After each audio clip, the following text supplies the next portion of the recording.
What turned into an idea 5.5 years ago, almost going on 6, is now acclimated in 400 episodes of this wonderful little show. And who better to have on than Big Rat 310? As in week 2, we were information gathering, but I think by this point, we're still to an extent on not so much what they are, but Mhm. how far they can go this NFL season. It's an honor to be on. I can't believe it's been 400 episodes. This has been a very strong community that I've been so happy to live through for the last 5 years. All the Daniel Jones primetime games that we watched. And now there still is Daniel Jones, just not in the forum by which we started the tradition. And it has been so cool to see the commitment to keep the show going, to have I learned so much from all these other teams, like just from all the different kind of personalities you have on, and it's been awesome. It really has. You should be proud. I honestly really am. Like, I'll be honest with you, because the time I started this obviously was a very weird time for the world. It was just not Yeah. things were right, so it was easy to do. But the biggest challenges for me was around like 2022, when it's obviously in Canada stuff opened up a little bit later than parts of the United States did. But when that started opening up, finding the commitment to key down and nail excellent points, that did. This podcast has been through 3 moves into 3 different houses. Obviously, my family moving, and then now me. Also, this is the 100th episode in my house that I own, that I'm very proud of, in this studio. Yeah, Even though nice. we've had some road shows throughout the years. Been credentialed media through this, basically gotten a lot of foots and doors, met a lot of really awesome people. So for the most part, you can't really complain. So anyway, I don't want to talk too much about Thursday Night Football because it's the game's in less than an hour. But I have a question for you. Should I have Pittsburgh as survival right now? Should I keep that, or should I change it? Because they have one other team in mind. Well, it depends. It's gonna. My answer is gonna depend on who the other team in mind is. It's Kansas City, because I'm looking at their schedule and I feel like this is the last easy week to pick the Chiefs for about a month. Yeah, they play the Bills again in both. All of their other division games, you don't feel that comfortable. Like either Broncos game, the Chargers rematch, the next Raiders game would be in Vegas. So like, there's none of the other division games you feel comfortable with. They still have to play the Bills. So I think it makes sense to burn the Chiefs now. I've already burned the Chiefs in my Survivor League. I hate taking road division favorites in Survivor. I think it's very scary. And Mike Tomlin, I saw a stat today that he's 2-9 on Thursday Night Football. Last year, they were 8-2. They went at Cleveland, who at the time was 2-8, and they lost. An 8-2 Steelers team lost to a 2-8 Browns team. So, like, I think the Steelers are going to win, but it is scary enough that I think it's worth not doing in Survivor. So far, I had my hiccup in week 1. Obviously, like Miami, that was what it was. We'll talk about them in a little bit. But then week 2, I did the Rams. Week 3, I did the Bills. Week 4, I did the Lions, Vikings, and then I did, for the first time in a very long time, if ever, I did the Patriots this past Sunday. Nice. So I think I'm going to change it, because like the only other option I see here that I like would be Green Bay over the Cardinals, but I just think, for like, when I look at, like, for example, Kansas City, even next Monday night against Washington, I don't think that's a guaranteed win for them. No. Buffalo, Denver, hell, even the Dallas Cowboy game on Thanksgiving. So, yeah, you know what I'm going to do? I am changing my pick, because just out of irrational fear. But hopefully I saved you after I screwed you in week 1. Hopefully I'm making up for that 5 weeks later. But with this game though, I really think this is also the Bengals season in a way. And I feel like we're gonna get one of these like goofy ass Joe Flacco games where he just like, puts together performance, because we learned Sunday, hey, throw it to number 1 and he's gonna have a good time. Which also, I ordered some jerseys. I ordered some jerseys today, and my friend got some, and he just had a baby boy named Chase about 4 months ago. So there are 2 Jamar Chase jerseys in my house, which I looked at my wife and I said, I think that's a bad omen to pick them as well. In order to celebrate the new arrival into this world. Yeah, that makes sense. He named his baby Chase, and then Jamar Chase was his first round pick in fantasy. He didn't name the baby after Jamar Chase. It's just like a little cute play on words. And then he got his son a Chase jersey, and then he got himself one, just as nice little father-son memento. Yeah, for that reason alone, Bengals should win tonight. And yeah, no, it's scary enough. This is kind of their Super Bowl. This is kind of, like if they lose this game at home, like they're 2-5, the season starts to spiral out of control. And it only gets worse from here, in my opinion, because Flacco is either going to get hurt or he's going to start turning it over a lot. And we're not there yet, but we might get there at some point. So this is the time for them to win if they're going to win. You also get to a point too where if they're out of it, you're not going to see Burrow play again this year. You're going to see basically them just kind of ride the wave, which with all the coach speculation going on, I do think Zach Taylor has a chance to save himself also because, and there's actually, and Mike Florio's harped on this a lot. If they owe him money, Mike Brown's not going to get rid of him. That's the other thing too. Mike Brown's a very cheap owner. Like the joke too tonight is that Andrew Whitworth's like their legend of the game, and someone went, "Oh, it's because Amazon's paying for his hotel room." Yeah, he's already set up in the area. I mean, Marvin Lewis was kept around for way too long. Yeah, like it could be a situation where they keep Zach Taylor until the like very end of his contract, which is what the Cowboys did with Mike McCarthy. Not that they have an issue paying money, but for whatever reason, they kept him until the end. I'm also texting my dad because I'm just saying Pitt is bad on TNF. Changed my pick to KC. But the first game we have is the Sunday slate. I actually really like this game, except if you live on the west coast of Canada, USA, whether it be at Jacksonville and LA from London. I almost said Atlanta for some random reason. I really think we're going to start to see either one of Devontae Adams or Tutu Atwell shine. To which then I think if people have Tutu Atwell stashed, or if he's like on the waiver wire, you're going to see people pick him up. But something inside of me in this game just wants to go Jacksonville because they play so well. But it's just the inconsistencies, how they they come off this great Monday night win. That was a great win that they had. And then Seattle just comes in and does what Seattle did to them. So I'm going to go with the Rams just because they are the more experienced team. But that 3.5 number is a little hard to ignore, especially if you're looking to bet the Jags. Yeah, it's tricky. Like we're kind of dealing with unknown territory here. Puka, yeah. I don't know if there's been any receiver in the NFL that's been a larger share of their team's offense than Puka. Like not even Jefferson, not even Chase. Like it is like he gets more targets than anybody. Like it's like a complete reimagining. Like I don't think you just promote Devontae to Puka's role, then promote like Jordan Whittington to like Devonta's role and keep Tutu in the same role. I think you have to just completely redesign everything. So we're dealing in kind of an unknown situation in terms of what this will look like.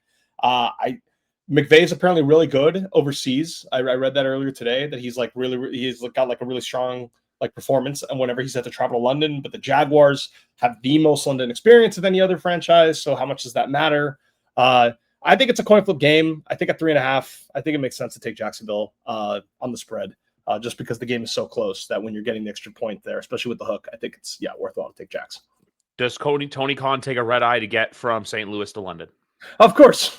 I mean, red eye, like it's the jet at the wave of his wand. Yeah. Oh, absolutely. You know what I mean? You know what I mean? Just because of the timing of everything. It's like if Wrestle Dream ends at like before midnight, we all know why. It's like, oh, hey, Tony's got to get his ass across the Atlantic. Tony's got to head out. Tony's got to sprint as fast as possible. It is the most inconveniently timed show relative to his football game that I can ever remember. But yeah. And then Sunday, we start the 1:00 slate, Chicago and New Orleans. Call me crazy. Chicago did look good. I was happy for Jake Moody just because he got a lot of flack. You know, he's a great college kicker with Michigan. Took a lot of shit with the San Francisco 49ers. I really like that he came in and did what he did with the Bears on Monday night.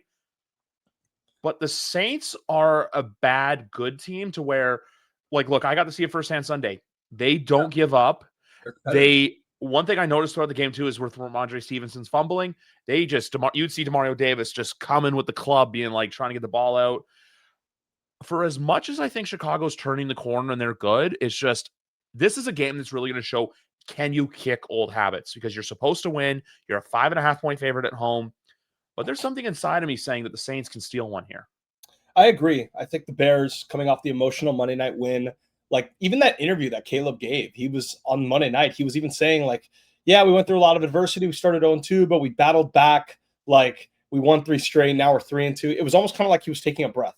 Like, our season was in a tough spot, but we're good now. But Chicago is so new to winning. Like these teams historically, like back in your heyday with the Patriots, it was always a fun test. The teams that would beat the Patriots and then just get embarrassed the next week because they were like treated as like their Super Bowl and they didn't know how to deal with success. You know, I do kind of get whiffs of that, especially with the rookie head coach. Like, is this team a little overconfident or they're looking past the Saints? They have the Ravens next week, with Lamar coming back.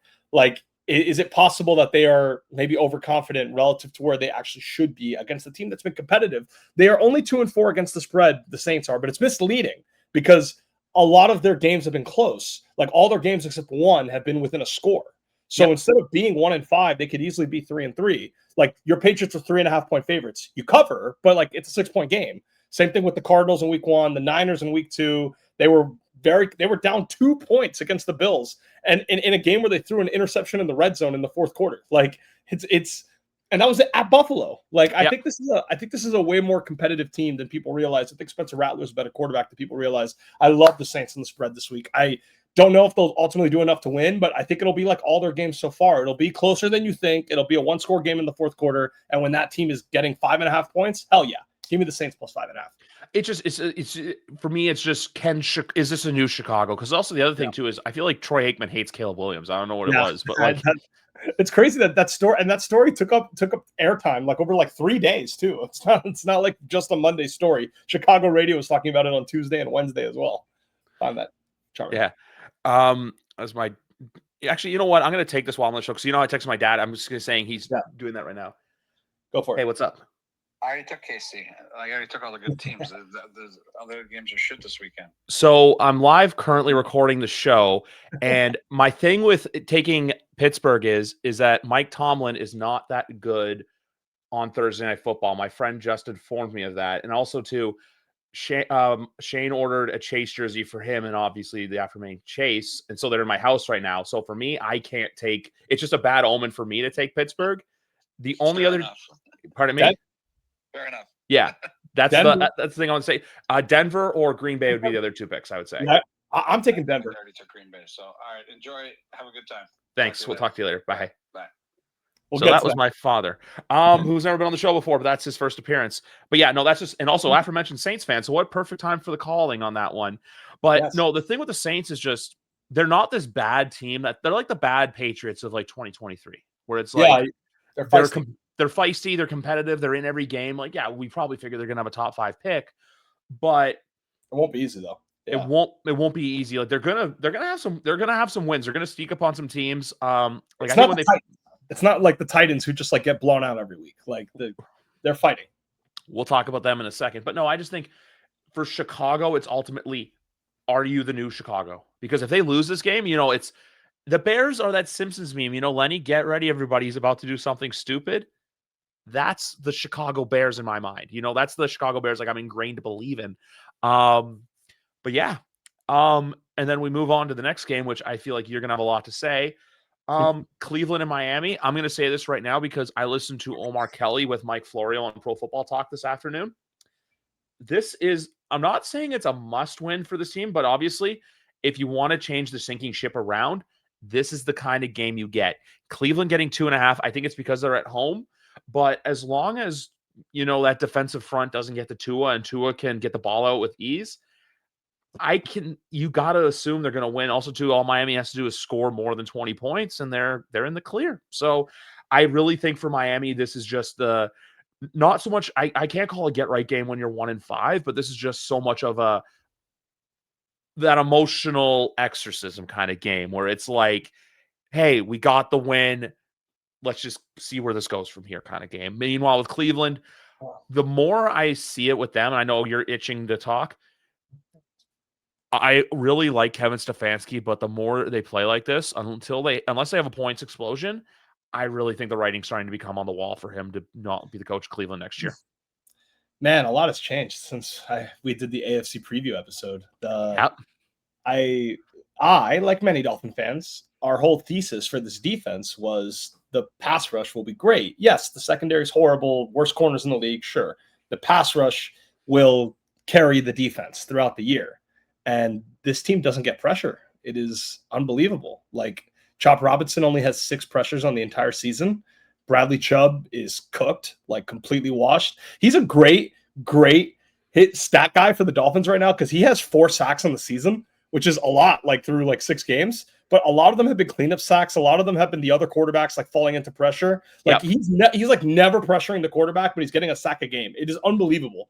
And because of that, around the league, people who are not watching the Dolphins closely, like who are looking for edge rushers in the trade market, might send the Dolphins a pick for Bradley Chubb for the rest of the season, which is great. Like, we'll take it because, yeah, he's over the hill.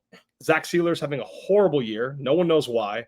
He's not getting pressure. He's getting bullied in the run game. There's a theory in Miami that playing next to Christian Wilkins and Calais Campbell last year, that kind of Sealer was living off of that because those guys could help draw the double teams and draw the games and stunts that Sealer would need to get a free lane to the quarterback. That's how Sealer was a 10 sack a year player the last few years.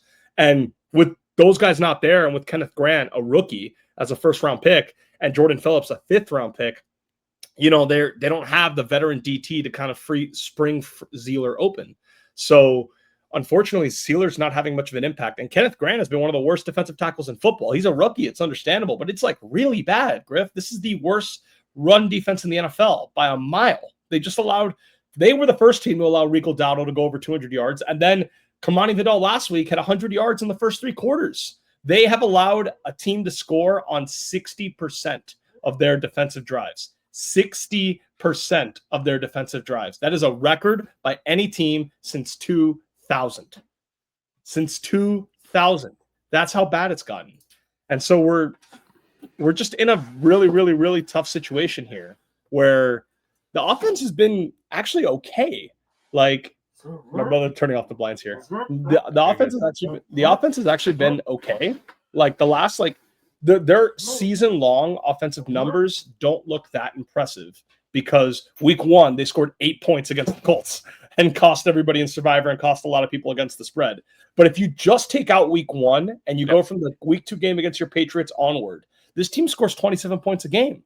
But they lose because they're allowing 60% of their defensive drives to go for scores. 60%. They've allowed 11 punts on the season. It's been 6 games. That's less than 2 punts a game is what the Dolphins defense allows. They didn't get a turnover the first 3 weeks of the season. They were like the Jets until just a little bit better because they got their first turnover against the Jets on Monday Night Football. I just never thought it would be this bad. Like, Weaver's supposed to be one of the best defensive coordinators in football. We were supposed to have people are giving Chris Greer a lot of the blame. I get it. The cornerback room is bad. The safety room is bad. But on the defensive line, Bradley Chubb is a former first-round pick. Jalen Phillips is a former first-round pick. Chop Robinson's a first-round pick. Kenneth Grant's a first-round pick. And Zach Sealer's a perennial Pro Bowler. Like, why are you the worst run defense in football? Like, what? Why? It's not supposed to be this bad. And it's ruined the season because I think people like Tua's getting a lot of grief, deservedly. He's turned it over a lot. It's been his worst season as the Dolphins starter, including since his rookie year because of that. It's totally fair. And people are giving McDaniel a lot of grief for the off-the-field stuff. But I'm telling you, the on-the-field offense isn't that bad. They just scored 27 against the Chargers last week. And every Dolphins fan in that stadium, and I was there, knew that 40 seconds and one timeout was too much time. And yes, that's in part because kickers today can make 60-yarders, and the Chargers kicker is one of the best kickers in the NFL. Almost going to make a 70-yarder this year. Yeah. So, I get it. It's just I never thought the defense could be this bad. Because, last year you saw with the Bengals, Joe Burrow's playing at an MVP level. It doesn't matter. The defense is so bad they can't do better than 9-8. The offense isn't that good. The offense is fringe top 12, fringe top 15 when taking out week 1. So if you pair that offense with the very worst defense in football, you're going to be below 500. And unfortunately, I'm just shocked that it is this bad. I never thought it would be this bad. I thought we would at least get pressure. We don't get pressure. And because of that, the defense is completely falling apart and it makes the team non-competitive. This is the ultimate litmus test, as you said, because the Browns haven't scored more than, 17 points in 11 straight games? 18. So if they score 21 here, that is the equivalent of every other team scoring 27, 30 plus against us, as has been happening the last few weeks. And, I think Chris Greer should be fired at this point because I feel like he's just had too many chances. I think it's understandable that he wanted to reset the roster. He didn't want to rely on Teron Armstead, Jalen Ramsey, and Calais Campbell are all on the back end of their careers. Yeah. Calais Campbell could go at any moment. God bless him. He's still playing well, but you get my point. He didn't want to rely on those guys, and those guys were making a lot of money. Less so Calais, but the other two guys, especially Tyreek, who's also going to be 30 this year. I totally get wanting to move away from those guys, and as a result, you have to reshuffle the roster with younger talent. It's going to be a transition year. I get it. But the floor just fell out too far. Yep. Like there was tolerance for patience, tolerance for a non-playoff season, but not like allowing 30 points every single week. And he's just had enough time. He's had enough time, and they're not showing enough to justify keeping him around. And the problem is the defense being so bad and us losing these games is exposing McDaniel and Tua off the field with their ability to handle adversity because they're losing. Like Tua, even when he apologized for his comments last week, he even said that he let the emotions of losing the game get to him. This is what losing does. And McDaniel, is hearing reports every single day about his job security. He's like Shanahan, the whole Shanahan tree is very connected with the media. So you're seeing like Tom Pelissero give reports that are basically coming straight from Mike McDaniel's mouth. And it's just creating a mess. They're nonstop drama every week. And the quarterback and the head coach think, hey, we're doing our job. The offense is doing enough to win these games. But because they're losing, rather than just taking it on the chin, trying to be the leaders for the team, trying to take accountability for it, because they feel that their jobs are on the line, now they're starting to point fingers and they're not handling the adversity very well. And in a roundabout way, that is exposing them as well as not being the guys for the job either. Like I've seen a lot of people online say, well, if you get rid of McDaniel, the offense is not going to be worse. I mean, the offense is probably going to be worse. You're not going to find a better play caller than Mike McDaniel. But it's like we said at the start of the season, he's responsible for all of it. He's responsible for leading the locker room, for getting guys to fight through the adversity, for not letting his players call each other out through the media constantly.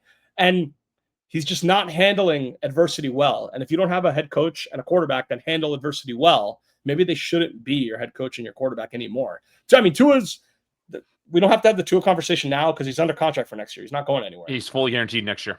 And we have the full year. The evaluation doesn't stop at the end of 6 games. Like you have more data to get from here moving forward, if we're being fair. But if they lose, long-winded way of saying, if they do lose to Cleveland this Sunday, I do think it's a tipping point in McDaniel sticking around, because if they lose this game, you can't justify, oh, maybe the team will have a rally in the second half of the season. 2021, they started 1-7, they finished 9-8. Last year, they started 2-6, and they finished 8-9. You can't make that argument if you lose to the Browns, because if you lose to the Browns, who the hell can you beat on the schedule? Their next 4 games after the Browns, they go out Atlanta. Buffalo just got their asses kicked by them. Why are we going to beat them?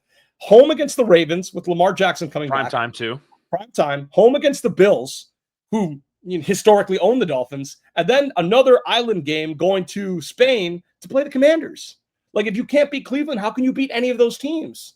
So I do think, in a way, if they lose this game, you would kind of get a coming to Jesus moment of, there is no possible way to turn the season around. They've lost too many games. They have to start thinking about the future, playing younger players, trading their veterans. And when you're doing that stuff, when you're trading Bradley Chubb, maybe you trade Jalen Phillips for a pick. I'm not opposed. It depends on how good the pick is, because the Dolphins do have to extend him this summer. So, we'll see. It all depends on what the offer is. When you're doing those conversations and you're purposely playing younger guys just to get evaluation, to get reps, that doesn't really fit with the head coaches on the hot seat. Like, Mike McDaniel wants the best possible players to be playing at all times because he's playing for his job. So why would he be okay with doing that? Why would he be okay with trading some of your veterans and playing worse players when he needs to win as much as possible to save himself? So I think once the organization enters that point, you do maybe get to a point where it's like, maybe we do kind of need to get McDaniel out of here because we're going to fire him anyways, and we're intentionally going to make the team worse to build for the future. So I do think this weekend could be a turning point. I really do. I just think that this weekend's the kind of weekend where if they lose and they do a bad job at losing, there's a chance your head coach isn't making the plane ride back. Or if they make the plane ride back, it's the Monday morning splash report of, yep, like we saw Brian Callahan, which we'll get into that in a little bit. He was let go this week. I always thought that there's a chance that Mike McDaniel makes it to the end of the year. The Tua argument, yeah, I agree. I just think it's through next year. It's just kind of the 3 to 5 year plan, especially if you get a head coach and GM in the building who don't want him a part of their plans. I could also see a world too where Chris Greer stays with the organization, but he's in a reshuffling of a role, not like a demotion, but like less hands on with the football operation. It's kind of like what a Rich McKay does with the Atlanta Falcons. And that's what when Mike Tannenbaum got let go in 2018 as the head decision maker of the organization, they did the same thing. They reassigned him to a different place in the front office, and then quietly, like a year later, Mike Tannenbaum resigns from his position, like something like that. They wouldn't outright fire Chris Greer. They would reshuffle his role, demote him. The Dolphins this past offseason brought in Champ Kelly, who was like a hotly touted GM candidate whenever the GM cycles come around. Yep. And the Dolphins brought him on. kind of mysteriously. And Champ Kelly also has I don't think it matters at this point, but at the time there was a thesis of, well, if you fire Chris Greer, you're firing him because he's been in charge longer than Mike McDaniel has been here. So maybe you fire Chris Greer and keep McDaniel, and Champ Kelly and the Shanahan family have connections. So in theory, you can promote Champ Kelly to GM, and then he would want to keep McDaniel. I think at this point, we're at a level of off the field dysfunction that everybody needs to go. But in the summer, that was a thesis of bringing in Chip Kelly, of kind of like hey, this guy's interviewing for GM jobs every single year. And the Dolphins, he just left his job to go work at the Dolphins for a GM who's on the hot seat. It was a little bit curious. And he has ties to the current head coach as well. The other thing with the last thing on the Tua thing, it also matters, like, how high is their draft pick? What are the quarterbacks coming out? Because I have soured on Tua. I do think physically he's broken down a little bit. I've hated his leadership. That was before this week. This week is, you all saw it, but we've had complaints locally for weeks, even before that stuff came out in this past week's game. And I do think he's a good quarterback who can be a good quarterback in a good situation. But for me, if I'm going to move on from him, I need to know what the replacement is. I'm not moving him just to move him. Like, if the Dolphins are picking first overall, and if Fernando Mendoza is truly like a high level quarterback recruit, fine, I can get that. Fernando Mendoza's from Miami. He actually went to my high school. Like, we all know Fernando Mendoza. It's a great story. That's fine. But if the Dolphins win, do what Danny's Jets do and win 5 games at the end of the year, and they're picking 8th overall, I'm not gonna pick a middling quarterback prospect just to move on from Tua. Yeah. I want a plan. I want a clear, actually, we're going to take a chance on a high value first round pick, reset on the rookie contract. I get that. I get the dollars and cents of it. Even if the quarterback's worse, you're not paying him $50 million. I totally understand that. But that would matter too. Because he's going to be here next year anyways, we have more time. We don't have to settle and take a bad quarterback prospect just to do it. It's not the worst thing in the world if we just give him another year. So that's where I stand on that. You either, and I want to do the Cleveland perspective of it in a second, but you either take, I think, a weapon to help him out, or you just take another piece for the defense, whether it's a corner prospect, whether, hey, Caleb Downs probably available, especially if you're picking at 8th. So you go for someone like that. That's all I have to say about that. But with Cleveland, though, you're going to let Quinshon Judkins do his thing. It's if you let Dylan air it out, if Jerry Jeudy has a good day, if David Njoku has a good day, local product, shout out to you. Which, he did go to Miami, right? Yeah, he did. Yeah. So that's the thing. I don't think he's going to play, by the way. I don't think he's going to play. Oh, well, I have to change my fantasy lineup in one of my leagues. But the thing is with Cleveland, it just seems like it's never ending dysfunction. And I just think, not that Kevin Stefanski's doing a bad job. I just think that he will be the scapegoat eventually, where it's we need to change the head coach. Kevin's been here, even though he's won 2 head coach of the year awards in 5 years, which I feel like never gets done in the NFL. And then I'm not saying he's the kind of guy that you fire your coach to hire him, but he wouldn't be unemployed for long. I think a team like a good team who loses an OC, Kevin Stefanski fills that role perfectly. Let him go be an OC, let him do his thing. But ultimately with this game, I just think Miami, it's more or less hey, they need the win. I think they get the win. And, hey, the narrative kind of changes for a week in South Florida. I have no idea if they're going to win or lose. Obviously, X's and O's wise, looking at the 2 rosters, I think we have the better roster. We have the better quarterback for all his problems. We should win this game. But if McDaniel is actually going to be fired on Monday, looking into the future, that means the team doesn't show up. And we've talked about on the show before, when a team quits, there's no one you can't lose to. Even the goddamn Cleveland Browns. And I do think it's worth defending Cleveland. They're still bad. Don't get me wrong. This is only their 3rd home game this year. Their first home game was when they played the Bengals, a game they should have won. The game that Bengals only had 7 yards in the second half. They covered. They covered. And their second home game was when they upset Green Bay. They haven't played home since then. They went at Detroit, then they went overseas, and then they went at Pittsburgh. So it is possible that their defense plays a lot better at home than it does on the road. But I still think even the Dolphins, if they want to, should be able to win this game. But if they quit, then they will lose this game, and it does not matter. One last note on Cleveland. They kind of remind me, Chris Raybon said this in the Action Network podcast, they're kind of like a tanking NBA team because, you're seeing a report today that, Stefanski did want to play Dylan Gabriel to evaluate him, but he still wanted Flacco on the roster. He wanted the comfort of knowing that if Gabriel, wasn't ready or was, throwing interceptions or spiraling out of control, he could put Flacco back in the lineup. But the GM traded Flacco anyways. because the GM is like, I don't give a shit about this season. I want the highest possible pick possible. But Kevin Stefanski is like, hey, I'm not sure what my job security is. I'm not cool just going like 2-15 this year. I would like the insurance policy of Flacco if Dylan Gabriel's not ready. So, it is possible that Andrew Berry's roster manipulation is kind of setting up a team that is like designed to like not win the rest of the year. It's kind of like the Cleveland Cavaliers in the 2010s. It's just, I think Cleveland has a good showing. It's just, Miami needs this more. Cleveland's a team already looking to the future. Miami is in a sense too, but I do agree with you. If the Dolphins come out and they look like they quit, kind of like what our favorite wide receiver said a few weeks ago about Tennessee, where they ran out and if you get that kind of Miami, that's where I think you lose McDaniels. But if you get a Miami team that's resilient, I think even if they win this game, I just think he sticks around for the rest of the year no matter what. Yeah, if they lose by more than 7 points, like McDaniel's fired. Like, bogus. Yeah, it's Monday. I think it's like a Sunday night. They get back home and like right away, it's like, hey, yeah, Mike, nice knowing you. Kansas City versus Las Vegas. I'm going to keep my pick short and sweet. Vegas covers. Kansas City wins. It's 11.5 points. This is a game the Raiders always get up for. This is a game Max Crosby always gets up for.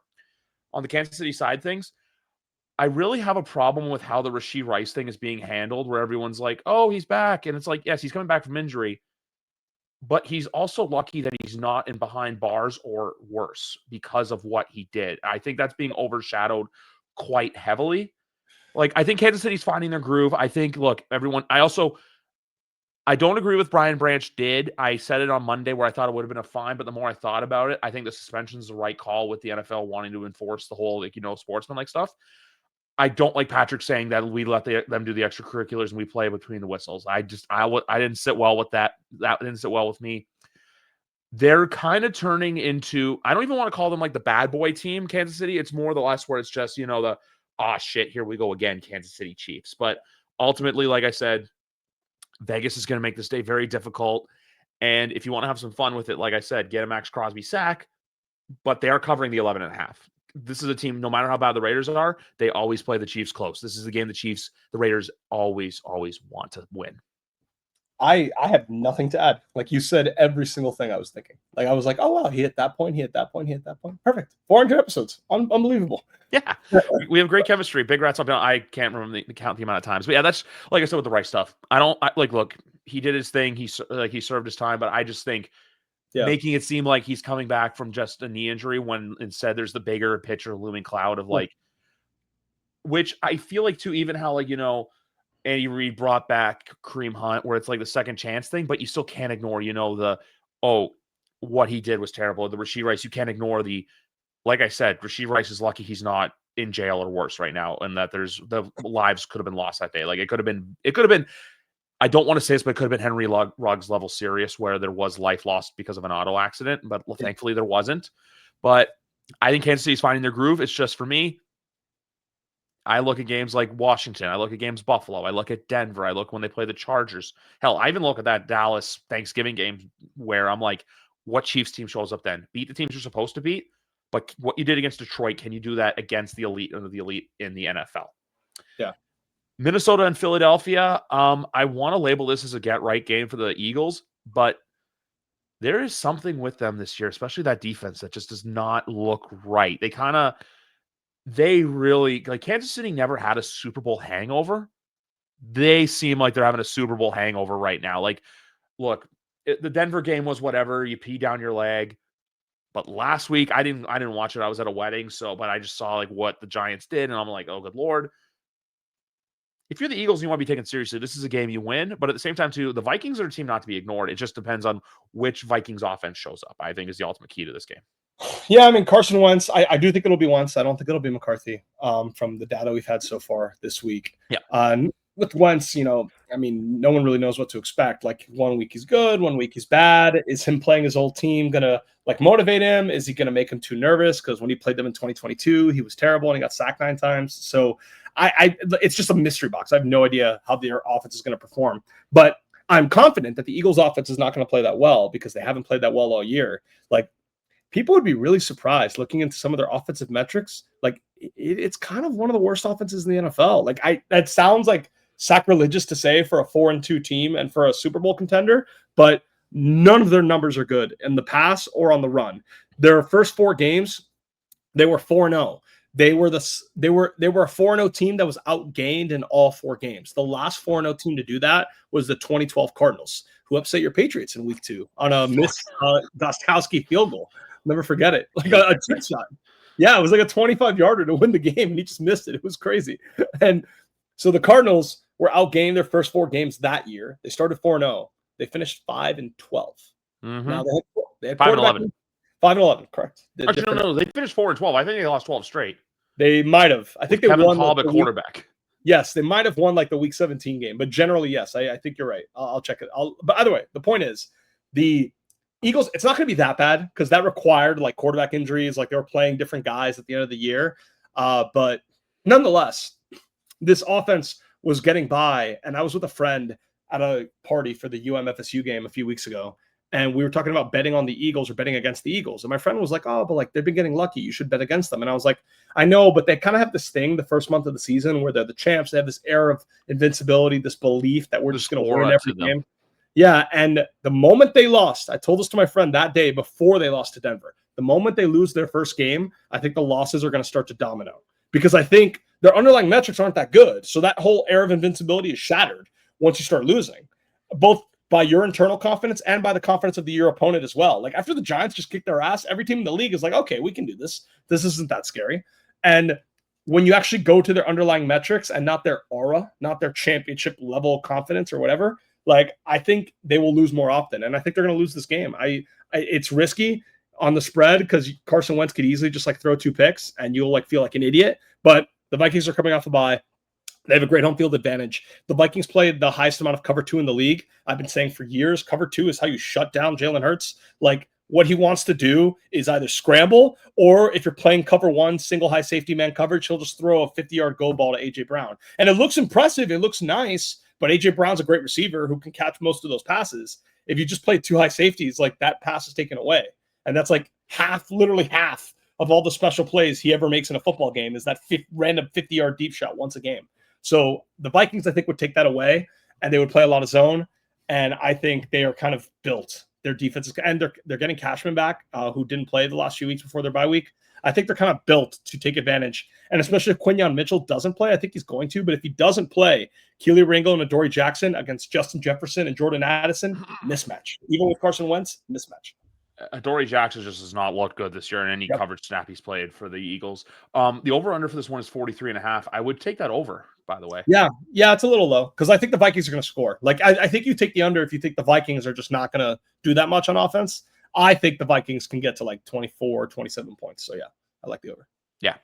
Next game up, we have the New York Jets taking on the Carolina Panthers. I'm going to say this. The Jets are just a genuinely bad team. I don't think Aaron Glenn's a one-and-done coach. I always thought, I'm like, could he? I'm like, no, it's a bad roster. You have to remember, Dan Campbell's first year in Detroit, I'm not saying the Jets are going to become the Lions, but Dan Campbell's first year in Detroit was god-awful. They were terrible. They just got to draft well, build their assets, trade anything away. Like, I do think Breece Hall's getting traded just because I don't think he's going to get a second contract from the team.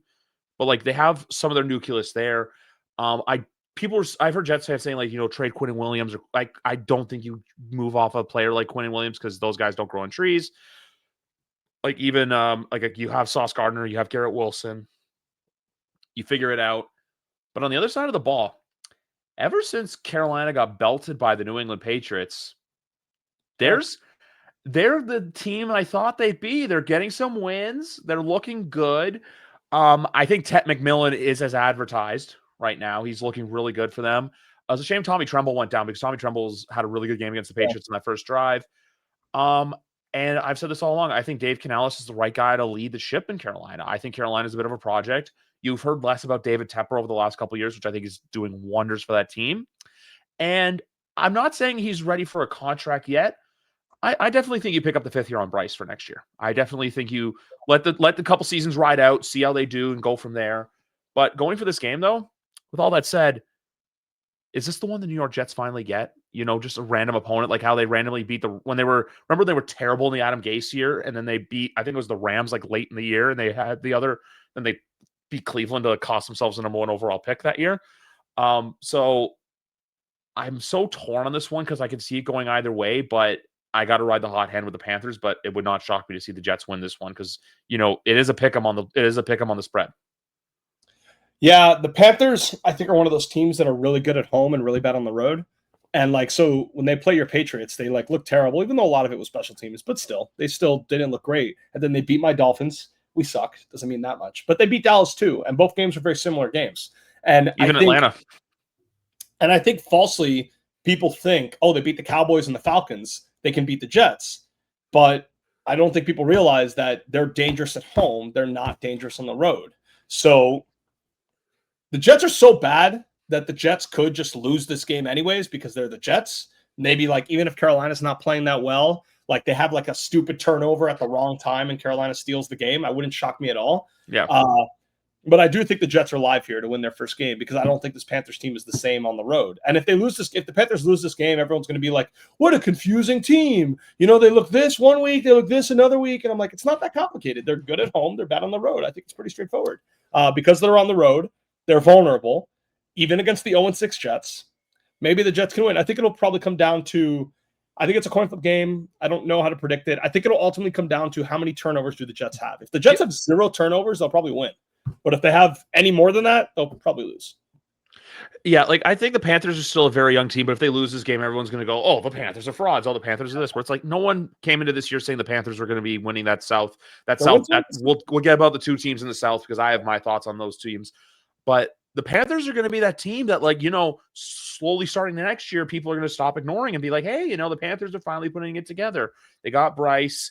Xavier Legette's getting in motion. They got 2 really good running backs with Hubbard. I know who I think might be coming back this week. And then you also have Rico Dowell. You got Xavier Legette. You got Tech McMillan. You're getting all your pieces. You figure out the defense. That's where I think things change because their defense right now, there were some plays in that Patriot game, especially J.C. Horn. It wasn't that. He basically thought he basically thought the safeties were going to bite and get down Hunter Henry on the one touchdown reception. They realized they're not getting to him, so JC wanted to go from jogging to sprinting. By the time he started sprinting, Hunter Henry's already crossed the end zone. But ultimately with this game, though, I'm gonna go Jets just because seems like a game that's, if they were to win a game, it's this one right here.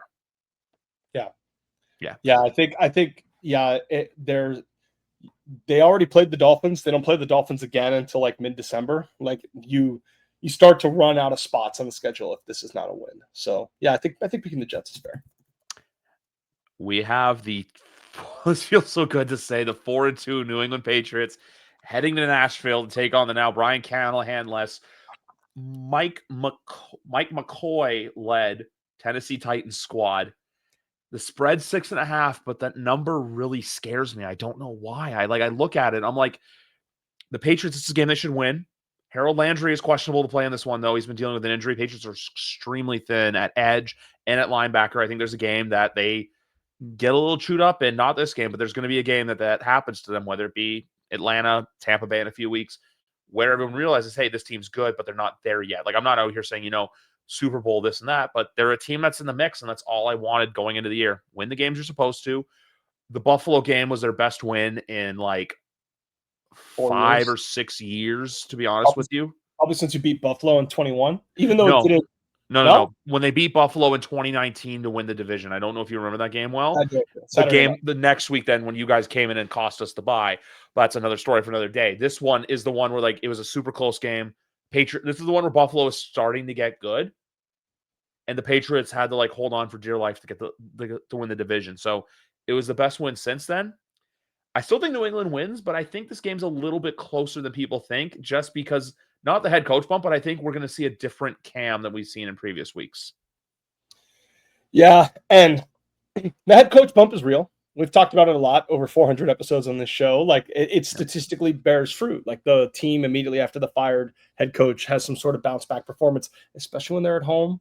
You would think this is an easier spot to get up for. Now, it's a little offset by Vrabel coaching against his old team. I read something that there's still 10 Titans players that were still here from when he coached. So he has some intel on the roster, even though it's been 2 years. So no, it's definitely close. How do you I don't know how to, no one knows how to quantify that. How do you quantify the fired coach bump into an otherwise terrible team? Like, how do you quantify that against a team that people think is pretty good? So, I'm interested. I do not know how to pick it. I think it could go either way. I'm hopeful for Cam. He actually hasn't turned it over as much as I thought he would. Like when we met at the AFC preview, that was my big concern. Yeah. And that was, I think, a lot of people's concern. He would play too much hero ball. It would be like Jameis Winston. He would have too many turnovers. It's not really what's been happening. He has some turnovers, but it's honestly been the sacks and a little bit of an inaccuracy, a little, and like all rookie quarterbacks go through this slowness in reading the field, holding on to the ball too long to where Patriots also have a great interior D line. Yes, and like when you release the ball, it's like you're trying to put it in the right spot, but because you waited too long, the window closed faster than you realize. And it seems like an inaccurate throw, but it's not actually that inaccurate. It's that you were too slow in making the decision that by the time the ball got there, the defender had a chance to catch up. A lot of that is what's happening, which is understandable. It's a terrible team around him. The receivers have really let him down. Like they're really not getting playmakers at the receiver spot like we thought they could. Like we thought Calvin Ridley, who's I believe not playing in this game, could be like 1,000-yard receiver for them. That hasn't been as good as we thought. And then Tajik Spears gets hurt in the preseason. We thought he would help a little bit. So, I think this game could truly go either way. As good as the Patriots are, if they lose, it doesn't mean they suck. It doesn't mean they're frauds. Yes, they should win this game, but it's a weird spot. They just fired their head coach. If they didn't fire Callahan, you guys would beat them by like 20. And the spread wouldn't be 6.5. It'd be much higher. So, yeah, it could go either way.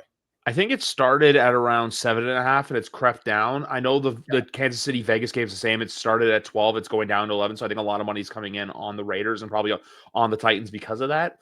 Like, I still think the Patriots find a way to win. And the only thing I'll say to you, because we haven't talked since this, but the fact that Drake May has looked he's not so much that he's looked good like what he did against New Orleans, which Adrian Hill getting banished to England, best thing that happened.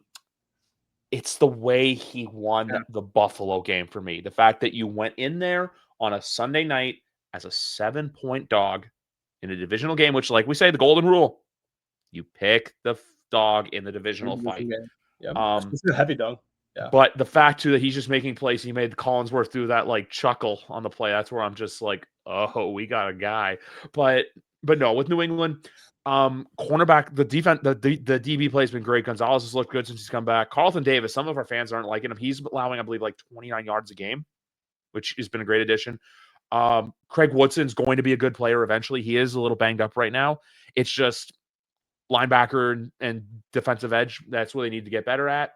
But Christian Barmore, amazing comeback player of the year story after having the blood clot situation last year. And Milton Williams is worth every penny of the contract. And plus, too, I'll say this as well for everyone saying, oh, Stephon Diggs, this, that. Kayshon Boutte is a 6th-round pick, is a steal. That, like the 24 Patriots draft class, besides Drake May, terrible. What we've seen from that 2023 draft class between Christian Gonzalez, Marte Mapu, what Keon White's done, Bryce Baringer, Demario Douglas, Kayshon Boutte, that's 6 guys in that draft class right there that are active, solid contributors on the roster. So with that being said, it's just one of those things where and even for everyone saying to, oh, they should go out and get a receiver. Oh, this. I still think that's a move for the offseason unless they can get a deal that they like. I don't think they should try to mortgage their future now to do it. I think if someone randomly becomes available, kind of like the D-Hop Cardinals situation back from 2020, that's when you pull the trigger on that for the Patriots. So for right now for them, it's playing with house money. It feels great after a couple bad years, which I know you probably hate me saying because it's, you deserve longer, this, and this. God forbid, 3 non-playoff seasons. Holy shit. 4 or 5. 4 or 5. 4 which or even 5. Yeah, with one. I would even consider 5 because we got belt-assed in the playoff game against Buffalo that year. But you guys were leading, I think, going into week 16 that year. Weren't you guys leading the division against the Bills? So they had the division after the Bills game, and then they lost to the Colts on a Saturday night. I think it was the Carson Wentz Colts. I always knew that game was a loss. Like, when you look at a game, you see that's a schedule loss. You see it more in like the NBA and the NHL than, or even in baseball, which I'm about to watch. You see it more there than in football. But sometimes in football, it does happen though. Like I think Cleveland going to London against a Vikings team that had already been there, schedule a loss. I took Vikings and Survivor that week. It was. it ended up being ballsy, but we still won. Jordan Addison got the touchdown. I don't think I've ever more excited for a Vikings touchdown in my life. But yeah, that's the thing with the Patriots. It's looking good right now. The plan's going to vision. I wouldn't change anything. Where it's like, oh, if they don't draft Mac, or if they, which I have some thoughts on him in a little while. Or if they do this or that. You can't change the past. You can only look ahead to the future. That's the best way to look at life, and especially in sports. Inside of 4 years, you've already rebuilt yourself faster than the Dolphins and the Jets did. I guess, to be fair to the Dolphins, they won 11-6. Let's see if the Patriots can go 11-6 this year. But nonetheless, you get my general point. You got back on track relatively quickly when our franchises have been multiple decades mired into this. 2006 called, their division leaders are back. I saw I don't know if you saw that video of the Colts fans celebrating being 5-1, and then they show the snippets of on TV the Patriots getting hype, and then he has horror flashbacks, and it just flashes back to 2004 Colts Patriots games of the Patriots kicking their ass. It's just great to see though, where it's those are the 4 teams, and I've seen the memes where it's Manning, Brady, Ben, and Rivers, and then now it's Rodgers, Jones, May, and Herbert. It's great. Before we get to the 4:00 games, I want to touch about one team. Man, Buffalo fans are panicking. I'll say this. They're going to be fine. They're going to be a playoff team. I've seen people calling for McDermott's head. I still agree with everything I've heard and what Greg said on the preview show, where I don't think he's gone even if they make the playoffs. I look at this team and I'm like, I don't think you're built for January. You need to get healthy. But the football I've seen from them right now, that Bijan Robinson touchdown, man, good Lord, that was tough to watch. Like that, the Cole Bishop, I was just like, Jesus Christ. And anyone out there, if you're a DFS player, next week the Dolphins play the Falcons. The Dolphins have like I've been saying, the worst run defense in the NFL. The game's in Atlanta too. Bijan, one of our local sports writers tweeted Bijan might threaten the single game rushing record in that game. So wherever you play, DraftKings and FanDuel, fire him up, no matter what his salary is, no matter if he's the most expensive running back on the slate. Yeah. Bills are going to be fine, yes, but I've been watching some of the Cover One content, and I think they all I tuned in after week 5 when we beat them. I'm not even lying. I watch every time they lose. I watch their postgame show. It's so funny to see my franchise is on fire. The head coach, the GM, and the quarterback are all probably going to be shipped out of town, and here they are panicking at being 4-2. It's hilarious. But to get them 2-4 against the spread, 2-4 against the spread. And the problem is that playoffs is not the bar. Me, you, and Greg were literally talking about a scenario where they lose in the wild card round, and everyone calls for McDermott's heads. We were talking about that in August or September, whenever we recorded that episode. So, surviving, brushing yourself off, winning 10 or 11 games, winning the division, but losing in the wild card round, the divisional round, that's not what they want in Buffalo. They're John Fox got fired after taking the Broncos to the divisional round. They're kind of in that level. So Andrew Luck beat them. That's right. Yes. So unfortunately, and then we kicked his ass the next week. You could get in a scenario where even if they are fine and make the playoffs, if they don't go to the title game or beyond, they might see change. They might want changes. I think the whistle gets louder and louder for that one, and also too, Championship Sunday is the bar, which I'll tell you off air about what I have to do for Championship Sunday. But anyway, 4:00 window. Yep. I like what the Giants are doing, and I know they beat the Eagles, and I know the Chargers kind of chargered. I need to see what Jackson Dart and the psychopath Cam Scatterbu, who I loved coming out, by the way. My take in the offseason was Cam Scatterbu was going to be RB1 for the Giants. Everyone's like, oh, no, Tyrone Tracy. I was just like, no, Cam's a different guy. How do you do against a Bronco defense that has the most sacks in the NFL, by the way, against a Giant offensive line that if you can beat Andrew Thomas, that offensive line is just still what it is. So I'll say this, for as good as that win was last week for them, I need to see them do it against a team everyone views as a real contender. I'm not trying to diss the Chargers, but you know what I mean. Because for the Giants, we saw what they did against Dallas week 2. Then Kansas City comes in week 3 and nothing. And even look how they went from the Charger game and then the Saints. They lay an egg and they look awful against the Saints. To then next week, Philadelphia on a short week, and then they took care of business.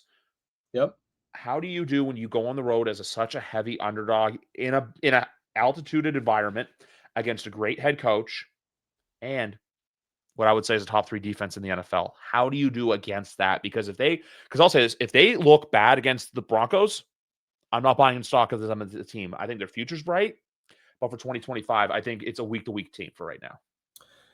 It's a common theme. We talked about it earlier with the Bears. Like bad teams, how do you handle success? And so far, the Giants had one example so far, and it went terribly, losing to a team that at the time was winless, and they ended up losing by double digits. Like, and you blew it too. Yeah, and that was I was on the Saints that week too. Like that was a classic. They just got their first win, and after this game, they have a short week against the Eagles. It's like, oh. Like the players are going to care far more about that Eagles game than that Saints game. And the Eagles next week too. Yeah, again, same problem. And I like watching Jackson Dart. I think he's fun. I think he's too reckless. I said it in that Eagles game before he had the concussion check. Like I was watching the game with my dad because I've Jalen Hurts in one of my fantasy leagues, and I was telling him, man, he can't take all these scrambles. He's not built like that. He doesn't have the body habitus of Josh Allen, Cam Newton, Jalen Hurts to take all those hits. He doesn't. Lamar and Kyler are very fast and shifty. They know how to evade contact altogether. Those guys maybe don't know how to evade contact, but their physique can handle the contact. Yeah. Jackson Dart's not built like any of those guys. He doesn't have supreme size or supreme athleticism to be able to scramble as much as he does. Like if he makes a habit out of this, it is inevitable. We're going to get him injured, medically evaluated during a game, and he's not going to come back. Like, I'm hopeful that doesn't happen this weekend, but we inch closer to that every single week if he doesn't rein it in a little bit. It's fine for him to scramble, especially if it's in the red zone and your scramble is going to get a touchdown, by all means. Or even like it's fourth down and it's a gotta-have-it drive, you need to get the first down, totally understand. But these scrambles that he's doing on early downs, man, he's getting hit a lot. He can't handle this. He's got to slow it down a little bit. It's kind of like what we saw from Josh Allen in that 2018 season where you got to reel in the running, you got to focus on the throwing, and then you go. The other thing to watch out for this game as well, because I don't think this unit's talked about enough, that Bronco offensive line is very, very good. Yeah, really good. They're just a bunch of dudes.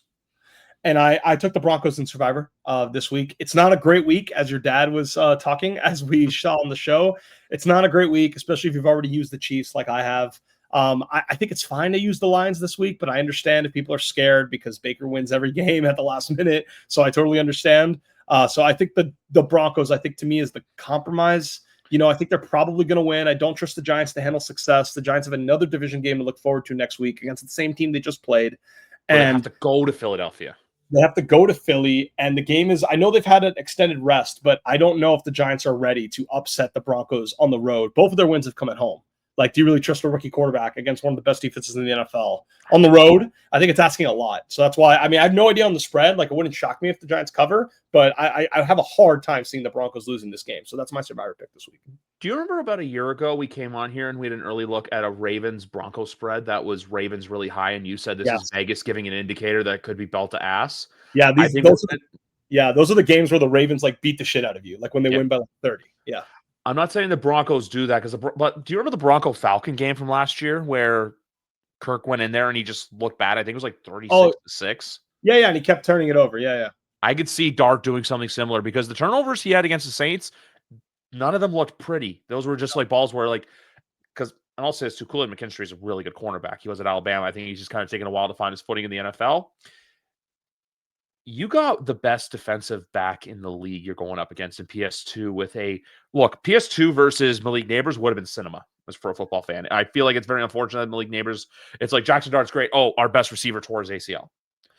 Because Wan'Dale Robinson, he's a guy. He's not going to be your wide receiver one. He's a very good complementary piece. Darius Slayton this year signed the contract. He hasn't looked that good. So if I'll say this right now, if they don't let Cam Skattebo be Cam Skattebo, it's gonna be a long day for the New York Giants. That's how I feel about this game. It just depends on how. Pardon me. Best defense they've played too, better than any of the three they just played. Even the Eagles, because the Eagles aren't the same this year. Nope, that's exactly it. Chargers and Colts, and what's going to be a beautiful uniform game. The Chargers debuting their mustard jerseys. We went from writing Shane Steichen's obituary to I think he's in the coach of the year conversation, if not the front runner for the award right now. It's kind of that week one game between McDaniel and Steichen, because they were on a similar hot seat at the time. And it was like whoever wins the game can save their job, and whoever loses the game starts to be in trouble. And now it's like at the extreme. It's like one guy might be coach of the year this year, and the other guy might get fired before the season's over. It's unbelievable. I will say this too. I really like what I've been seeing from Justin Herbert this year. His girlfriend had quite the appearance for I saw on social media in a certain fashion show last night for a certain company, not Victoria's Secret. But I will say this: the Colts have made this trip once already this year to SoFi Stadium, and that was their only loss of the year. I really think, though, and I say this too with a certain Colt. I think Jonathan Taylor is a player that doesn't get appreciated enough because once everyone starts buying stock into him, he either hurts or he regresses. But the Colts finally have an offensive piece they haven't had in a while, and that's a tight end with Tyler Warren coming in. Obviously, too, our guy, Michael Pittman Jr., having a great year. Alec Pierce, I know he's been up and down. A.D. Mitchell's a bit of a dummy with that one touchdown there. Josh Downs. With Josh Downs as well. I think this is a game the Colts get because another piece of the Colts' success is the fact they have Lou Anarumo running that defense, who was a scapegoat for the Bengals. I remember 2023, he could be head coaching interviews. The second they lost to the Chiefs, that talks went dead silent. I don't know if he's ever going to get a head coaching job, but I do think the Colts go back into LA and get the win here. I know it's a cross-country trick, but also the Chargers, quick week turnaround because I got the Vikings coming to town next Thursday. Yeah, and as someone who watched that Chargers-Dolphins game closely, I was shocked at how even the teams looked. These look like dead even teams. If you want to say that's not a fair comparison because the Chargers are really beat up right now, I get that. Maybe at the end of the year, they'll have Amari Hampton and Joe Alt back in the game. They won't this week, though. This week, or Rashawn Slater. Or they'll probably be around the same team that they were against the Dolphins. And, they were shockingly even in that game. They were even on yards per play, too. So I have a hard time seeing that team beating the Colts because I just saw my Dolphins get destroyed by the Colts. I do need Kenny Moore to play because I do want to bet the Colts this week, but I want Kenny Moore to play. He hasn't played in a few weeks. He was limited in both practices, but it's an Achilles injury. Even though he's healthy, would they take the risk with an Achilles injury? I don't know. I mean, I think he's really important in this matchup because with Ladd McConkey and Keenan Allen both taking snaps out of the slot, you really, really need Kenny Moore in this game.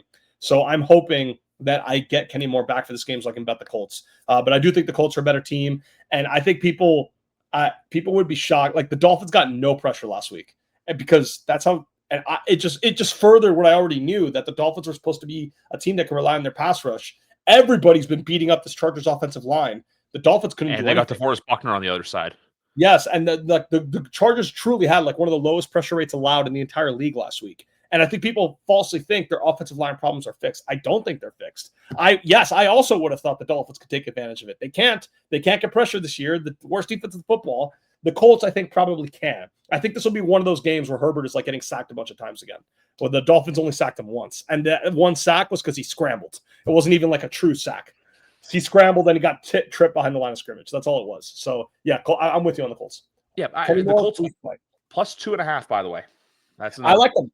I want Kenny Moore to play. I do think it's an important injury. But yes, the Colts are people knock on the teams they've beaten, but they're also blowing these teams out. Not the Cardinals, but they blew out the Raiders, they blew out the Titans, they blew out the Dolphins. The Chargers didn't blow out the Dolphins. I think they played the Broncos, which are one of the best things. No, the Jets did not play the Broncos well. Both teams just looked bad. Broncos just got advantages when they could. But with the Colts, though, it's just they kind of have this not renegade mentality, but they kind of have this why not us mentality. They're and also because they haven't played that many divisional games, but it's like the Patriots. You beat the teams that are put in front of you. Hey, you know what? You got to play the Titans. You put 40 up on them. Hey, the Raiders are coming to town. You're a 7-point favorite. A lot of money was coming in on the Raiders that week. Colts did what they were supposed to do. Hey, yeah, we put 40 on them. No problem. There's the Colts are beating who they're supposed to beat. And even so, the game against the Rams only really won that because Tutu Atwell, I believe, had the crazy punt return or kick return for a touchdown in that one. Yeah. And A.D. Mitchell screwed up and botched the ball. Yeah. So for as much as we want to say the Broncos could be undefeated right now, there's a very good chance the Colts could be undefeated right now if it's not for that A.D. Mitchell mishap.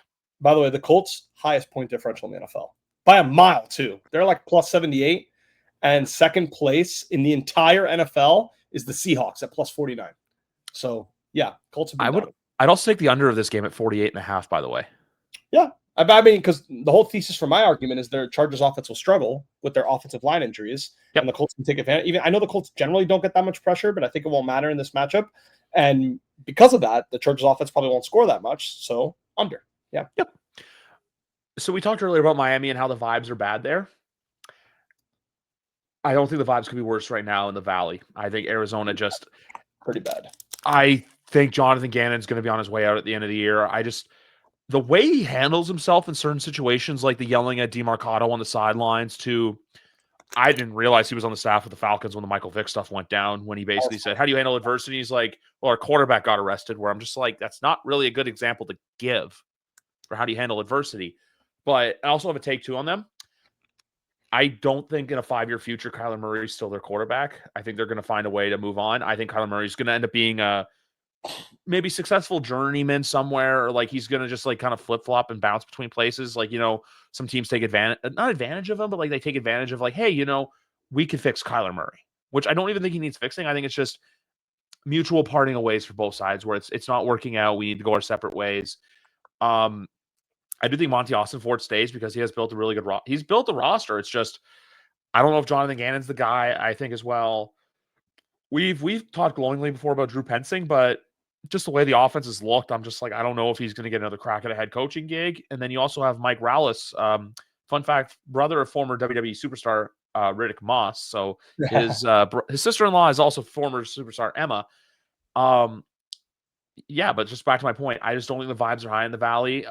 People are still skittish on Marvin Harrison Jr., but I still think it's just there's such a difference between when a college person does draft analysis to when an NFL person does it, because everyone's going to assume he's going to come in the league right away. He's going to be awesome. Kyle Pitts. It's happening to Marvin Harrison Jr. too as well, where everyone, like every August, you're going to get the same. This is the year Marvin Harrison Jr. finally breaks through. I do think Marvin Harrison's a great football player. And at the same time, too, you got the Green Bay Packers coming to town. I think if the sinking ship gets worse and the Cardinals go from 2-0 to like 2-7 or 2-8, I can seriously think Jonathan Gannon gets axed early. But I think regardless, 2026, Jonathan Gannon's not the guy leading the ship for the Cardinals. Yeah, I think it's tricky because I think the only thing that might save them is if like things really fall apart with Kyler and they want to give him a new quarterback. I'm not saying they'll do that, but it's an option. Also, like we talked about with the Dolphins, how high is their record? How high is their draft slot? Like, is there an easy ability to get a new young quarterback at the top of the draft, or is it not that simple? But yes, because I think Benjamin Albright said that the owner, if he had to pick between Gannon and Kyler, he might pick Gannon because they're starting to have some concerns about Kyler. He can't stay healthy. Two, even when he plays, he's just very high variance. Like, he doesn't always run the script of the play as it's designed. That's why he freelances a lot. He scrambles a lot. He does his own thing. And that can lead to big plays. That can lead to big rushing touchdowns. That can lead to bombs down the field, but could also lead to a lot of incompletions, broken plays, scramble drills that go nowhere. And Jacoby Brissett comes in, and I don't think Jacoby's necessarily better than Kyler, but it was one of their best offensive performances of the year. Almost beat the Colts. So, yeah, So I think that's the one thing that might save Gannon. But either way, I mean, I think Green Bay is really good. I think Green Bay is the best team in the league. I think people haven't quite grasped that because they lost to Cleveland and they tied with Dallas. And people can't seem to really forgive them for those two results. But they destroyed Detroit. They beat up the Commanders on Thursday Night Football. They have a great roster. I think we're entering the phase where Green Bay will start to find itself and start to get more comfortable and start to assert themselves as the best team in the NFC. So not really sure on the spread, but yeah, I like the Packers here. So I was looking at the Kyler situation right now. If they were to get out of him next year, the dead cap is $57 million. So I don't think they're going to do that. Trade? What about trade? No, 2027, it's only $7.2 million. Okay. And then in 2028, they have a potential out where he gets 6 years, $219 million, and there's no money owed. There's no dead cap hit. So I think they're the team that I can see taking a swing on, next year is the, hey, Kyler's our guy, kind of like what happened to Josh Rosen in 2018, which I know people like to make fun of him for everything, but I really like how Josh has turned his life around. He's going to business. He's going to a very successful business school in Pennsylvania. He's transitioned. I think that's great. Jake Fromm's selling insurance in Atlanta, which is just basically playing golf with Georgia boosters to get as much money to that school as possible. But with Kyler, though, it also goes back to the whole contract, the whole required hours of film study, the jokes about even, being in how involved with video games he is, the baseball stuff. It's always just been the questions there of how committed is Kyler to football.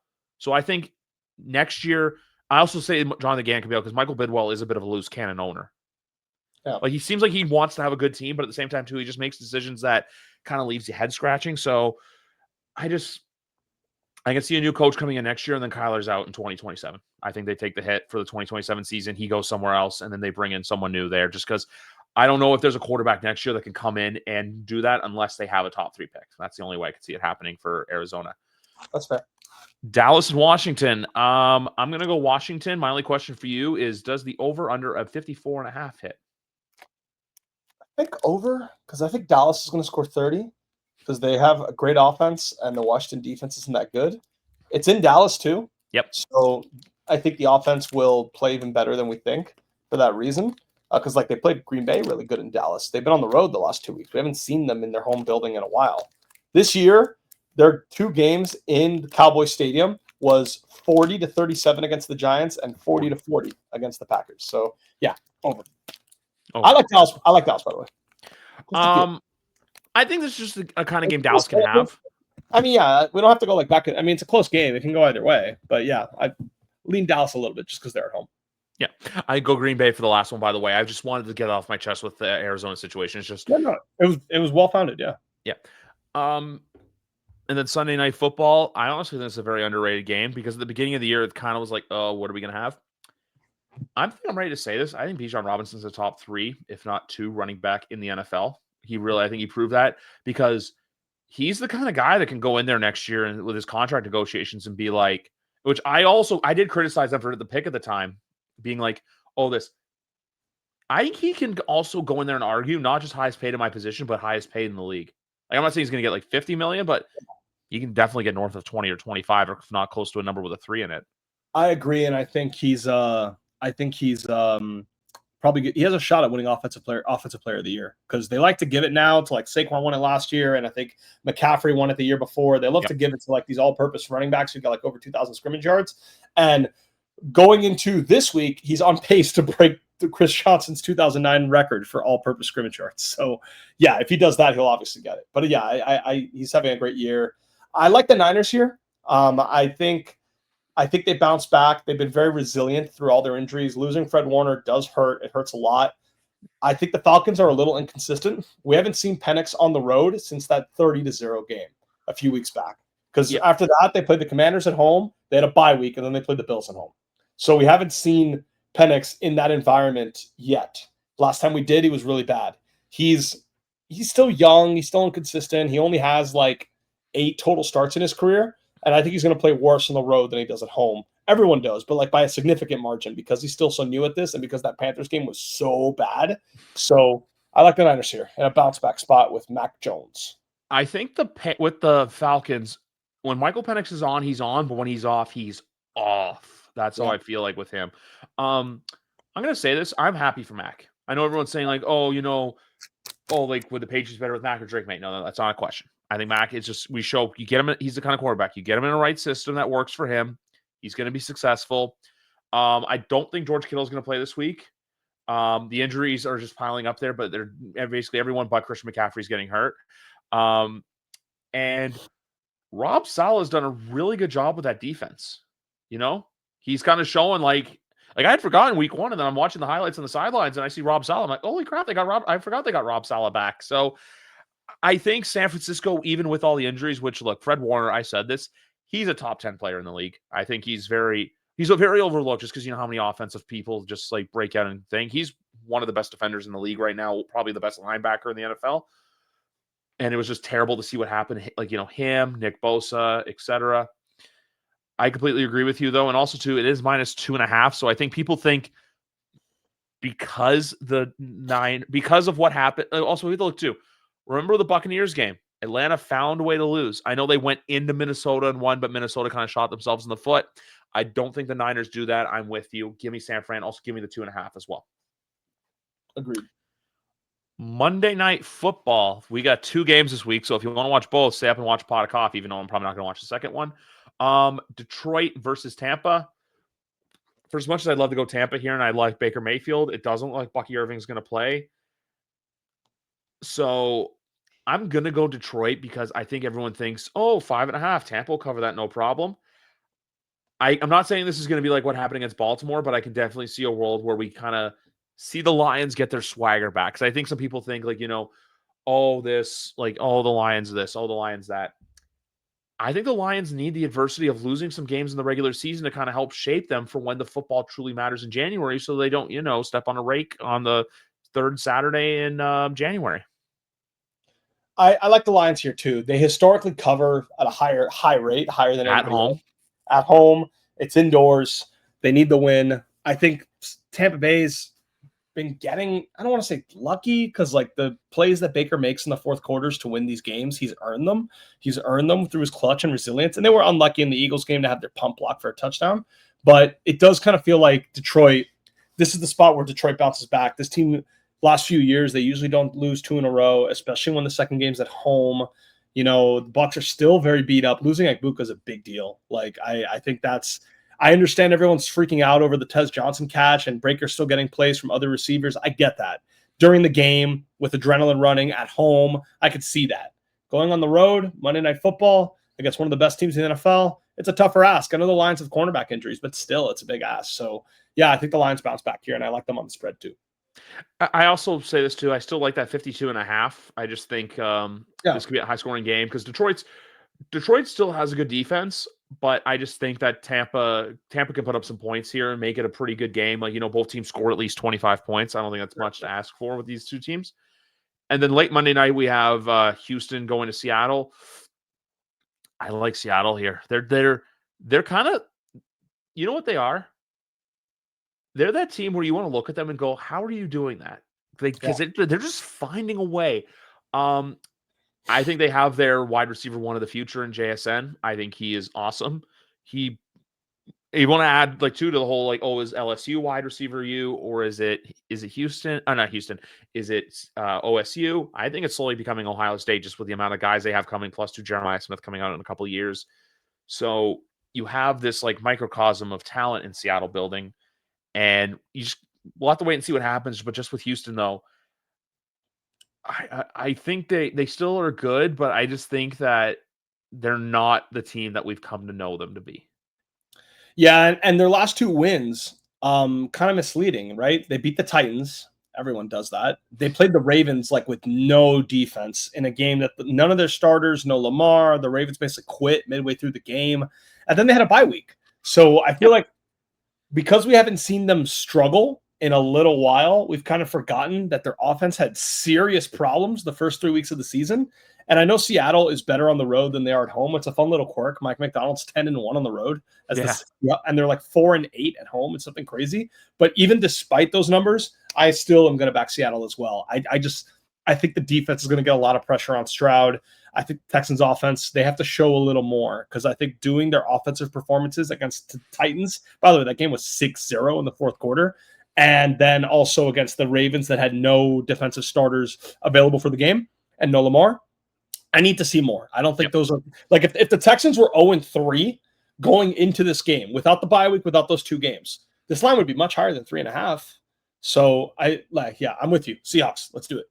So my other thing with the Seahawks, well, not with the Seahawks, but the Texans too. Everyone likes to say, you have to go cross country on a thing. It's 10 o'clock in the morning. This is a 10 p.m. Eastern start time, which is 9 p.m. Houston. Yeah. I know it's 7 o'clock. I know it's a 7 o'clock start time, but think about it. By the time this game's done, the Houston body clock is going to be damn near 1 o'clock, damn near 12 o'clock in the morning. It's going to be very, very tiring. It wouldn't surprise me if this one gets out of hand. It really wouldn't. It's 3.5. I'll also say this too. The under 41.5, I think very well could hit, just because you have 2 good, not good defenses, but you have 2 defenses that can really hold their weight and not let the offenses be too explosive. Like, I can definitely see like how Seattle won Sunday, like another, a 20-10, a 20-7 kind of football game where it kind of looks ugly, but then Seattle kind of pulls away late in this one to like get the win. I also say this too, because as someone who has to be up early in the morning for work, I'll probably watch up until maybe the first or second quarter, see how it goes, and then I'll be like, pieces, I'm going to bed. Yeah, that's reasonable. Yeah. That's just what I think. But no, we have a great weekend of football, very tricky for survival. I'm gonna get a quick score update from the Cincinnati Pittsburgh game. I was currently on. Let's see there, 7-0 Steelers, and it was a Jonnu Smith 10-yard touchdown. Aaron Rodgers 4 for 8, 60 yards. Joe Flacco 2 for 3 with 20 yards. Yeah, I was able to see a highlight of the touchdown. It was impressive. The Bengals only had a 3-man rush in the red zone. So Rodgers just kind of stood around, scrambled a little bit, found Jonnu Smith. It was a fun play. So I'll be honest with you. I'm looking at the survival picks right now. My dad's the only person to have taken the Pittsburgh Steelers.